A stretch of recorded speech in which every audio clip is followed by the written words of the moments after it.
कभी सोचा है कि कैलेंडर की कोई एक तारीख अपने आप में कितना कुछ समेटे हो सकती है? मतलब कितना इतिहास। चलिए आज पता लगाते हैं। तो आज हम इसी सवाल का जवाब ढूंढने निकले हैं और हमारा जरिया बनेगी 7 जनवरी की तारीख। देखते हैं कि ये एक दिन भारत की कहानी कैसे सुनाता है। तो चलिए कहानी शुरू करते हैं उस जमाने से जब बड़े बड़े साम्राज्य बन रहे थे और ढह भी रहे थे। ये बड़े संघर्षों और बदलावों का दौर था। अब देखिए ये कितना दिलचस्प है। सदियों का फासला है लेकिन तारीख वही है, 7 जनवरी। और ये तारीख भारत में सत्ता के 2 बड़े बदलावों की गवाह बनी। 1761 में पानीपत में मराठा साम्राज्य की हार हुई और उत्तर भारत में एक पावर वैक्यूम सा बन गया। फिर लगभग 100 साल बाद 1859 में आखिरी मुगल बादशाह पर मुकदमा शुरू हुआ। एक तरह से उस युग का औपचारिक अंत हो गया जो सदियों से भारत की पहचान था। तो एक ही तारीख और 2 महान शक्तियों के पतन की कहानी जो एक नए युग के आने का इशारा कर रही थी। तो पुराने साम्राज्य तो खत्म हो रहे थे, लेकिन उन्हीं की नींव पर 20वीं सदी में एक नया भारत बन रहा था। आइए देखते हैं कि यह नया भारत कैसा आकार ले रहा था। यहाँ कहानी एक अलग मोड़ लेती है। हम राजनीति से हटकर इंसानियत की बात करते हैं। 7 जनवरी 1929 को मदर टेरेसा कलकत्ता पहुंची। ये सिर्फ एक इंसान का आना नहीं था, बल्कि ये नए भारत में सेवा और करुणा की उस भावना का प्रतीक था जो आगे चलकर बहुत बड़ी बनी। और देखिए, एक तरफ जहां सेवा का ये भाव था, ठीक उसी तारीख को सत्ता की राजनीति भी अपने चरम पर थी।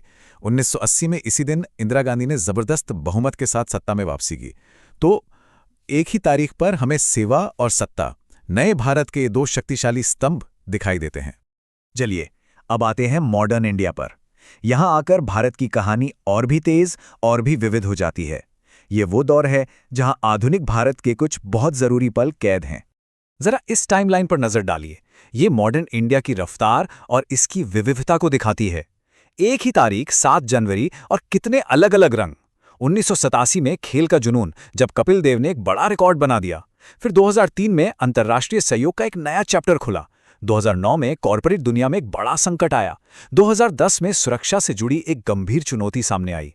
और फिर 2020 में टेक्नोलॉजी की एक ऐसी छलांग जिसने सब कुछ बदल दिया। ये दिखाता है कि आधुनिक भारत कितनी दिशाओं में एक साथ आगे बढ़ रहा है। अच्छा, जो हमने आखिर में वज्र प्लेटफॉर्म की बात की, वो कोई मामूली चीज नहीं थी। असल में ये ब्लॉकचेन टेक्नोलॉजी पर आधारित एक सिस्टम है। इसने भारत के डिजिटल पेमेंट के पूरे इंफ्रास्ट्रक्चर में क्रांति ला दी, जिससे ट्रांजैक्शंस पहले से कहीं ज्यादा तेज और सुरक्षित हो गए। तो कहाँ हमने साम्राज्यों के अंत से बात शुरू की थी और कहाँ हम टेक्नोलॉजी तक आ गए, और ये सब हुआ सिर्फ एक तारीख के बहाने। चलिए अब इन सभी धागों को एक साथ जोड़कर देखते हैं। ये स्लाइड देखिए पूरी कहानी को कितने सही तरीके से समेट देती है।